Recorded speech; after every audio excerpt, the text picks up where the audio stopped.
Hi hello welcome to 6 TV. దేశ ఆర్థిక రాజధాని ముంబైకి చెందిన ఓ వైద్యుడికి ఊహించని అనుభవం ఎదురైంది. ఆన్లైన్లో ఐస్ క్రీం ఆర్డర్ చేసి అందులో మనిషి వేలు వచ్చింది. ఈ ఘటన బుధవారం చోటు చేసుకుంది. ఈ ఘటనపై వైద్యుడు పోలీసులకు ఫిర్యాదు చేశారు. వివరాల్లోకి వెళ్తే ముంబైలోని మలాడ్ ప్రాంతానికి చెందిన యువ వైద్యుడు బ్రాండన్ ఐస్ క్రీం తినాలనిపించింది. దీంతో వెంటనే తన ఫోన్ తీసుకుని ఆన్లైన్ యాప్ ద్వారా యూమో ఐస్ క్రీం షాప్ నుంచి 3 యూమో flavour butterscotch ice cream ను ఆర్డర్ పెట్టాడు. కొద్దిసేపటి తర్వాత ఐస్ క్రీమ్స్ ఇంటికి డెలివరీ అయ్యాయి. దాంతో ఎంతో ఆశగా ఆ ఐస్ క్రీం తీసుకొని తినడం మొదలుపెట్టాడు.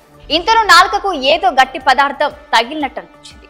అది ఏదైనా నట్టు లేదా చాక్లెట్ ముక్క కావచ్చని ముందుగా భావించాడు. కానీ అనుమానం వచ్చి ఐస్ క్రీం ను పరిశీలించి చూశాడు.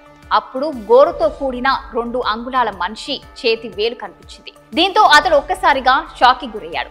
వెంటనే మలాడ్లోని పోలీస్ స్టేషన్ కు వెళ్లి ఫిర్యాదు చేశారు.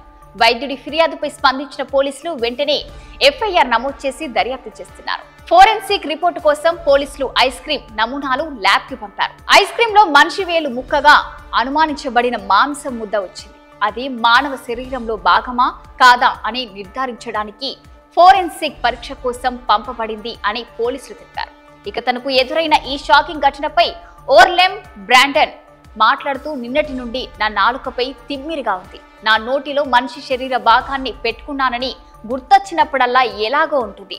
మొదట నేను ప్యాకేజీని చూసినప్పుడు అది 1 నెల క్రితం ప్యాక్ అయినట్లు గుర్తించాను. ఇది ఖచ్చితంగా మానవ తప్పిదమే. ఇప్పుడు నేను ఐస్ క్రీం గురించి ఆలోచించినప్పుడు నాకు PTSD పోస్ట్ ట్రామాటిక్ డిసార్డర్ ఉన్నట్టుగా బాధపడుతున్నాను. ఆ మనిషి వేలు కారణంగా ఐస్ క్రీం కలుషితమయ్యే అవకాశం ఉంది కాబట్టి ఇప్పుడు బ్లడ్ టెస్ట్ చేయించుకోవాలని అనుకుంటున్నాను అని చెప్పుకొచ్చాడు. ఇలాంటి మరిన్ని లేటెస్ట్ అప్డేట్స్ కోసం చూస్తూనే ఉండండి 6 టీవీ.